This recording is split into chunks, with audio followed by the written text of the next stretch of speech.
नमस्कार जय जगन्नाथ। आजिर गल्परे शुणिबा शिशु जहाकू लिखिछंती रजनीकांत महांती। फोनटा थोईदे सारिला बेलकू रमानाथंकर मुह झाड़ई सारिथिला। नाक पुड़ारू ठाए ठाए बाहरी आसुथिला दीर्घश्वास। बंश बुड़िला बेलकू घोड़ा मुहा पुओ जन्म। गोटे बोली पुओ बापर ना तले कचाड़ी देला।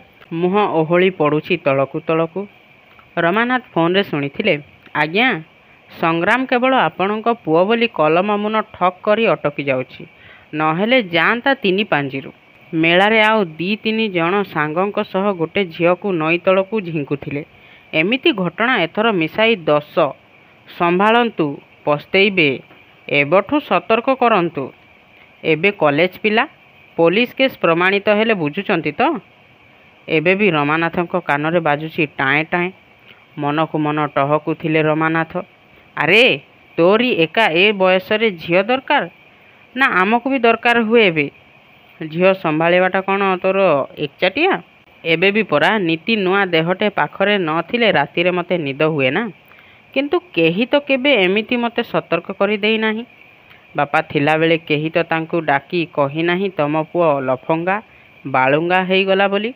कि हो पकेटरे टंका अछि, देह अजाड़ी देबा पई लाइन लगा झियो अछंती। निर्जन घर अछि, अंधार निछाटिया राति अछि। मेलारे गोटे झियकू नई तलकू झिंकुथिल काहींकी? छी छी। रमानाथंकर नाकपुड़ा फुली उठुथिला। दी दिन तले गोटे कॉलेज छात्र उपरे रागरे स्कूटर चढ़ई देइतिला संग्राम बीच बजार रे। छात्रटी गत कॉलेज यूनियन निर्वाचन रे संग्राम को भोट देई नथिला एवं निर्वाचन पूर्वरु संग्राम सह किछि उत्तेजनापूर्ण युक्तितर्क होइथिला। निर्वाचन जिणीगला परे संग्राम एमिति भावर से छात्रटी ऊपर प्रतिशोध नहीं एवं सेही अत्याचार प्रतिवाद करी प्राय 20 पाखापाखी छात्र उत्त्यक्त होई पहुंची थिले तांको पाखरे। से दिन रमानाथ को मुंड नोइबाकू पड़िथिला पिलामानंक ठारे एवं संग्राम सेई मानंकर गोटे भाई बोली सेमानंकू बुझाइबाकू पड़िथिला। रामायण महाभारत रु बहु उदाहरण दुआही दे। से दिन भी एमिति एक फोन पाइथिले रमानाथ। जनक उपरे राग सुझिबा दाऊ दाधिबा पाई केते ना हडी काठ अछि। निज मुह आदौ चिन्ह पड़िबनी, सीधा सड़क स्कूटर मड़ाइबा कौन दरकार? छी छी। एते बड़ व्यवसायी समाजसेवी रमानाथर पुओ एजाए शत्रु साधिबाटाकू शिखि पारलानी। राति बळेई जाई थाए, संग्राम आहुरी फेरी न थाए। रमानाथ सेमिति ए पाख से पाख टहलु थांती। बाहरे कार रहिबार शब्द हैला। सुभिला संग्राम नाइट बायर शब्द। रमानाथ गंभीर होई उठिले। टलमल पाद और रंग रंग चक्षुरे उपरकू उठुथिला संग्राम। आगत वंशधरर ए असूर्य पदपादरे उत्क्षिप्त होई उठिले रमानाथ। चित्कार करी उठिले, एसबू कौन होउछि संग्राम? संग्राम सीधा उपरकू बिना उत्तररे प्रतिक्रियाहीन भावरे। रमानाथंकर चित्कार अवहेलित होई जिबा जोगु से रागरे रक्त चाउल चोबाइबारे लागिले। एई कॉलेज सररु तो मदुआ रांडुआ जुआड़ी हिसाब रे गणना हे गलु संग्राम। जानो पुलिस पाखरे तो नारे 10टा अभियोग अछि। मो अंते तोर अवस्था कौन हबो जानो? आमे भी मद पिउचु किंतु रास्ता रे टळमळ हेइनु। आमको केही आनी आम घरर रास्ता देखेई जाइनी। सेथिपाई तो बापा तमे नीति पियो, रास्ता रे टळ हुओ ना। दुनियार हाजिरा खातारे तमना लेखा जाइछि। मु केतेबेले पी दिए टळ हुए, मो नाटा पवन रे दस्तखत कर दिए। संग्राम रमानाथंकर मुह को मोटे चाही नथिला। कहिला, काली सकाळु 500 टंका दरकार बापा। गोदाम को जीवा पूर्व देई जाइथिबो। टंका मु खणी पकाई जे तू जेतेबेले मन इच्छा नहीं उड़ेइबू। रमानाथंकर स्वर थिला दृढ़।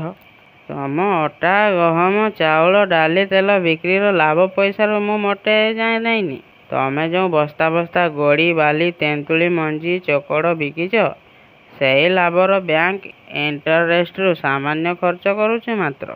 भल हैला बापा गोड़ी बाली चोकड़ बिक्री करी टंका कमाउछि। पुओ सेई पैसा रे अयस करी समाज रे बदनाम अर्जुछि। एइटा तो पुओर पारिबारपण। गोड़ी बाली चोकड़ पैसार तू कृतदास नुहे तो आउ अधिकाटा कौन?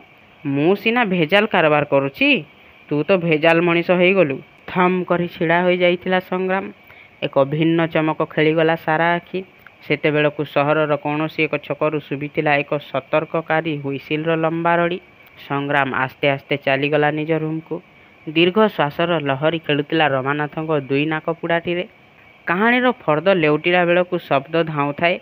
ବୁଲି ଯାଇଥାଏ ତାର ବେଙ୍ଗଳା। ରମାନାଥଙ୍କର ମୁଣ୍ଡ ଏଣିକି ଭାରି ଭାରି ଚିଡ଼ିଚିଡ଼ା ହେଇ ଉଠୁଥାଏ। ବେଳେବେଳେ ଭୟଭୀତ ଛାତି ହେଇ ଉଠୁଥାଏ ଦାଉଁ ଦାଉଁ। ଏଣିକି ସଂଗ୍ରାମ ତାଙ୍କ ସହ ଆଉ ସେମିତି କଥାବାର୍ତ୍ତା ହେଉନାହିଁ। ଭାରି ଚୁପଚାପ ଗମ୍ଭୀର। ଆଉ ସାଙ୍ଗମାନଙ୍କ ମେଳରେ ଯାଉନାହିଁ। ପାର୍ଟି, ପିକନିକ୍, ସିନେମା ହଲ୍ ଛକରେ ସ୍କୁଟର ଛିଡ଼ା କରି ଝିଅମାନଙ୍କୁ ଖାଁ ଖାଁ ଆଖିରେ ଚାହୁଁନାହିଁ। ଏଣିକି ଦାଢ଼ି କାଟିବା, ନିଶ ବାଗାଇବା ପ୍ରତି ତାର ଆଉ ଯତ୍ନ ନାହିଁ। ଖାଇଲା ବେଳେ ଚିକେନ୍ ରୋଷ୍ଟ କାହିଁକି ହେଇନାହିଁ ବୋଲି ଡିସ୍ ଫୋପାଡ଼ୁନାହିଁ। ଏଣିକି ବାର୍, ନାଇଟ୍ କ୍ଲବ୍ ଆଟେଣ୍ଡ କରିବାକୁ ଆଉ ଯାଉନାହିଁ କି ତା ଗାଲରେ ଲିପଷ୍ଟିକ୍ ଦାଗ ଆଉ ଦେଖିବାକୁ ମିଳୁନି। ନୂଆ ନୂଆ ଡିଜାଇନର ଶାର୍ଟଟି ସୁଟିଂ କ'ଣ ମାର୍କେଟରୁ ଆସିଲା ସେ ସମ୍ପର୍କରେ ସେ ଆଉ ଖବର ରଖୁନି। କ'ଣ ହେଇଛି ସଂଗ୍ରାମର? ଏଣିକି ୟୁନିଭର୍ସିଟିକୁ ବି ଯାଉନାହିଁ ରୀତିମତ। ରାତି ରାତି ମୋଟା ମୋଟା ବହି ସବୁ କ'ଣ ପଢ଼ିବାରେ ଲାଗି ରହିଛି। ଏଣିକି ତା ମୁହଁରୁ ବିୟର ବା ରମ୍ର ଗନ୍ଧ ଆଉ ବାହାରୁନି। ମୁହଁରେ ହତାଶା କି ବିବ୍ରତର ମୁଖବନ୍ଧ ତ ନାହିଁ, ବରଂ ଆଖି ଯୋଡ଼ିକରୁ ଦାମ୍ଭିକତା ଛିଟିକି ପଡ଼ୁଛି। ଏଣିକି ତାକୁ ଫୁଟପାଥର ଚା ଦୋକାନରେ ଦେଖିବାକୁ ମିଳୁଛି ରାତି ରାତି ସହର ତଳି ଆବର୍ଜନାପୂର୍ଣ୍ଣ ବସତିରେ କେତେଜଣଙ୍କ ସହ ଗୁରୁତ୍ୱପୂର୍ଣ୍ଣ କଥାଭାଷାରେ ମଗ୍ନ ରହିବାରେ। ସାଙ୍ଗସାଥୀମାନଙ୍କ ସହ ଗପିବାଟାକୁ କହିଲାଣି ଲାଙ୍ଗୁଡ଼ିଆ ସମୟ। କ'ଣ ହେଇଛି ସଂଗ୍ରାମର? ରମାନାଥଙ୍କ ଚିନ୍ତାର କୁଣ୍ଡ ଆଉ ପାଉନାହିଁ। ଯେଉଁ ସଂଗ୍ରାମର ରୁମ୍ ଭିତରୁ ପଶିଗଲେ ଏକ ଅଭିଜାତ ସ୍ୱପ୍ନପୁରକୁ ଭେଟିଲା ଭଳି ଲାଗେ। ଯେଉଁ ରୁମ୍ରେ ଡେନିସ୍ ପ୍ୟାରିସ୍ ତରୁଣୀମାନଙ୍କର ରତିରଙ୍କା ମୁଖ, ଉଚ୍ଛଳ ଛାତିର ପୋର୍ଟ୍ରେଟ୍ ସବୁ ଝୁଲୁଥିଲା, ସେ ରୁମ୍ ସାରା ଆଜି ଭର୍ତ୍ତି ଗଦା ଗଦା ବହି। କିନ୍ତୁ ଦିନେ ସଂଗ୍ରାମ କହୁଥିଲା ବହି ପଢ଼ିବାଟା ଗୋଟେ ଫାଜିଲ୍ ଅଳସୁଆମୀ। ବହି ପଢ଼ିବା ଅପେକ୍ଷା ଶୋରୁମ୍ ମାନଙ୍କରେ କପଡ଼ା, କସ୍ମେଟିକ୍ସ ଦେଖିବାରେ ମୂଲ୍ୟ ଅଛି କ୍ରିକେଟିୟର୍ସଙ୍କ ରନ୍ ଘୋଷିବାରେ। 2 ଦିନ ତଳେ ରମାନାଥ ସଂଗ୍ରାମର ରୁମ୍କୁ ପଶି ଯାଇଥିଲେ। ସଂଗ୍ରାମ ଗୋଟେ ବହିରୁ କ'ଣ ନୋଟ୍ କରିବାରେ ବ୍ୟସ୍ତ ଥାଏ। ସେହି ରୁମ୍ର ଚାରି କାନ୍ଥରେ ଝୁଲୁଥିଲା 4ଟି ଚିତ୍ର। ପୂର୍ବ କାନ୍ଥ, ଗୋଟେ କୁକୁର ଦାନ୍ତରେ ରୁଟି ଖଣ୍ଡେ ଧରି ଧାଉଁଛି। ପଛେ ପଛେ ଧାଉଁଛି ଦେହରେ ବାକି ରହି ଯାଇଥିବା କଙ୍କାଳସାର 7-8 ବର୍ଷର ଲଙ୍ଗଳା ଶିଶୁ। ଠିକ୍ ସେହି ସମୟରେ ରମାନାଥ ଦେଖୁଥିଲେ ଝିଟିପିଟିଟାଏ ସେଇ ଚିତ୍ର ଉପରକୁ ଧାଇଁ ଯାଇ କୁକୁର ପାଟିରେ ଥିବା ରୁଟି ଖଣ୍ଡ ଉପରେ ପାଟି ଆଁ କରି ଟାକ୍ ଟାକ୍ କରୁଛି। ଯେମିତି ସେ ସେଇ ଚିତ୍ରର ରୁଟିକୁ ପ୍ରକୃତ ରୁଟି ବୋଲି ଗ୍ରହଣ କରି ନେଇଛି। ପଶ୍ଚିମ କାନ୍ଥ, ଏକ ଭୟଙ୍କର ଝଡ଼ି ବର୍ଷା। ଗଛ ସବୁ ଭାଙ୍ଗି ପଡ଼ି ଲୋଟୁଛି ଭୂଇଁରେ। ନଦୀବନ୍ଧରେ ଶହ ଶହ ଲୋକ ହାଉଯାଉ। ବନ୍ଧ ଭାଙ୍ଗିବାର ଆସନ୍ନ ବିପଦରୁ ରକ୍ଷା ପାଇବା ଲାଗି ପ୍ରାଣପଣେ ଅଣ୍ଟା ଭିଡ଼ିଛନ୍ତି ସେମାନେ। କିଛି ଦୂର ଏକ 5 ମହଲା କୋଠା ଉପରୁ ଗୋଟେ ପେଟୁଆ ଲୋକ ବାଇନାକୁଲାରରେ ନିରେଖୁଛି ସେଇ ଆସନ୍ନ ଆଶଙ୍କାର ନଦୀବନ୍ଧକୁ। ମୁହଁରେ ଏକ ଲାଳୁଆ ହସ ବୁଲି ଆସୁଛି ପାଟିର ଏ କଳରୁ ସେ କଳ।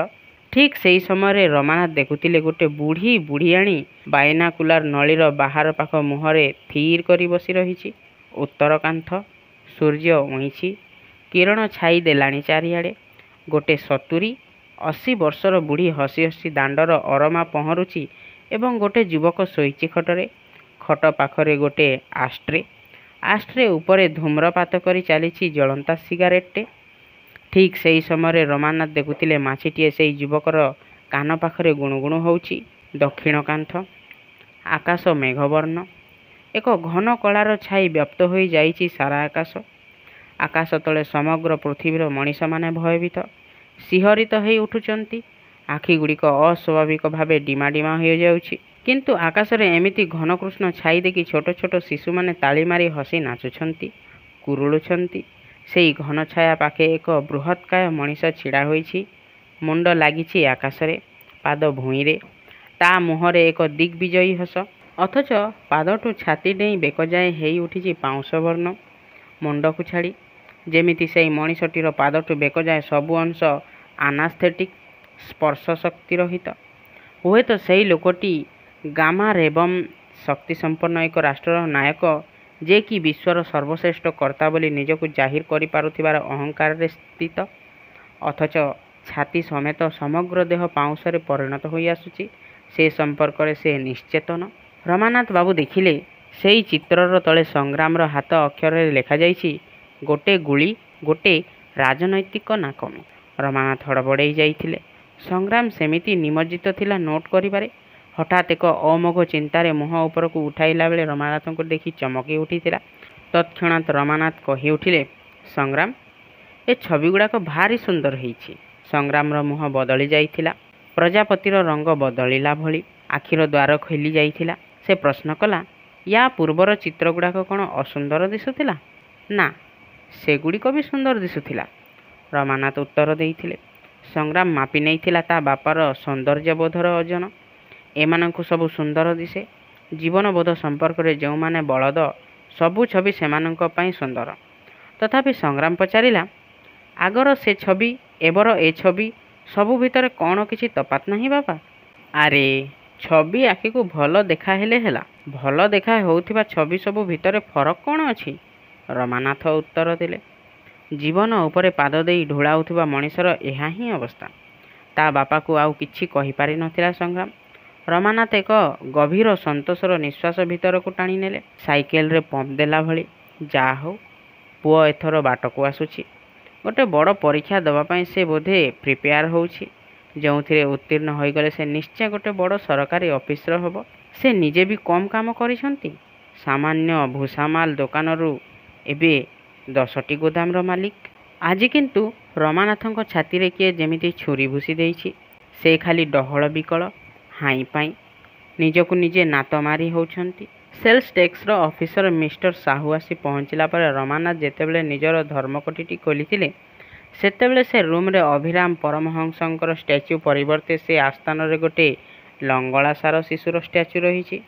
ଅଭିରାମ ପରମହଂସଙ୍କର ଭକ୍ତ ମିଷ୍ଟର ସାହୁ ଏହା ଦେଖି କିଛି କହିନଥିଲେ ସୁଦ୍ଧା ତାଙ୍କ ମୁହଁରେ କେମିତି ଏକ ବିରକ୍ତି, ଏକ ଅସନ୍ତୋଷର ଛାଇ ଚହଟୁଥିଲା, ଯାହାକୁ ସେ ବାରି ପାରୁଥିଲେ। ମିଷ୍ଟର ସାହୁ ଚାଲିଗଲା ପରେ ରମାନାଥ ଘରର ସମସ୍ତଙ୍କୁ ଡାକି ପଚାରିଥିଲେ, ଏ କାଣ୍ଡର ନାୟକର ନାଁ କ'ଣ? ପୁରୁଣା ଚାକର ହରିଚରଣ କହିଥିଲା ଯେ ସାନବାବୁ ହିଁ ସକାଳୁ ସେ ରୁମ୍ ଖୋଲିଥିଲେ। ରମାନାଥଙ୍କ ମୁହଁ ରଙ୍ଗା ପଡ଼ିଯାଇଥିଲେ ସୁଦ୍ଧା ଦାନ୍ତକୁ ଦାନ୍ତ ଦାବି ଧରିଥିଲେ।